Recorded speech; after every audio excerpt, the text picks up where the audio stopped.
राज्यात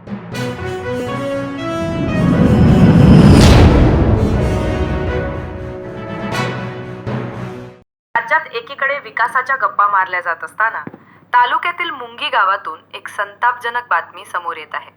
पाऊस झाला. पण गेल्या 3 दिवसांपासून हे संपूर्ण गाव अंधारात आहे. तासेक गावातील बाजारपेठेतील मुख्य डीपी जळाल्याने वीज पुरवठा पूर्णपणे खंडित झाला आहे. मात्र विद्युत महामंडळ अजूनही सुस्त असल्याचे पाहायला मिळत आहे. वीज नसल्यामुळे गावातील पाणी पुरवठा ठप्प झाला आहे. महिलांना पाण्यासाठी पायपीट करावी लागत आहे. इतकेच नाही तर पिठाच्या गिरण्या बंद असल्याने घराघरात दळण नाही. परिणामी जेवणाचेही वांदे होत आहेत. सध्या मुलांच्या परीक्षांचे दिवस आहेत. मात्र घरात लाईट नसल्याने ही मुले अंधारात कशी अभ्यास करणार, असा संतप्त सवाल पालक विचारत आहेत. मुंगीकरांचा आरोप आहे की दरवेळी थोडासा पाऊस झाला की गाव 3 ते 4 दिवस अंधारात असते.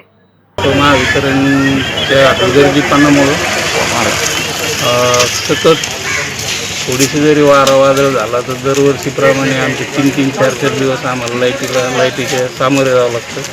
पर्यायी विद्यार्थी असतील, वॉटर फिल्टरचं पाणी असेल, वीज असेल, या सगळ्या गोष्टीला सामोरे जाऊन परिस्थिती निर्माण होती. याच्यावर काही वरिष्ठ अधिकारी महावितरणचे लक्ष देत नाही.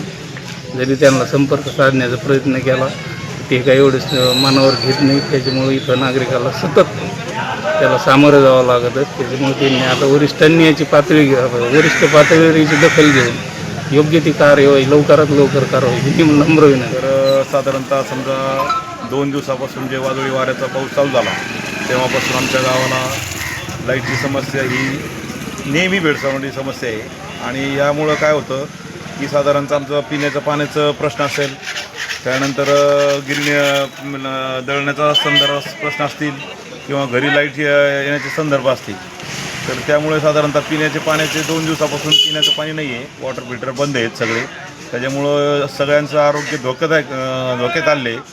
तरी प्रशासनाने, वीज महामंडळाने त्वरित त्यावर लक्ष देऊन नेहमी करताचा हा प्रश्न त्यांनी मार्गी लावण्याचा प्रयत्न करावे की जेणेकरून भविष्यात साधारणतः आता हे तर समजा आता मार्च महिना आहे, साधारणतः जून-जुलैमध्ये नेहमी पावसाळ्याच्या संदर्भात आम्हाला सामोरं जावं लागतो आणि नेहमी लाईटचा प्रश्न आहेच. त्याच्यामुळं साधारणतः गावातील पोल असतील, तारी असतील, त्या जवळ साधारणतः 50-60 वर्षापासून त्याच आहेत, त्या बदलून देण्यात याव्यात. आणि जे काही समजा मेन लाईटचे प्रश्न असतील, कुठं फॉल्ट होते, ते साधारणतः सगळे झाडं वगैरे तोडून व्यवस्थित करून आम्हाला साधी वीज जरी चमकली तरी लाईट बंद होती. तर हे काय होता कामा नये. पाऊस जरी झाला तरी 100% लाईट आम्हाला देण्यात यावी ही प्रशासनाला नम्र विनंती. विद्युत महामंडळाच्या या ढिसाळ कारभाराला कंटाळून आता ग्रामस्थ आक्रमक झाले आहेत. एकतर कायमस्वरूपी तोडगा काढा अशी मागणी आता नागरिक करत आहेत. आपण पाहत आहे ब्रेकिंग महाराष्ट्र न्यूज.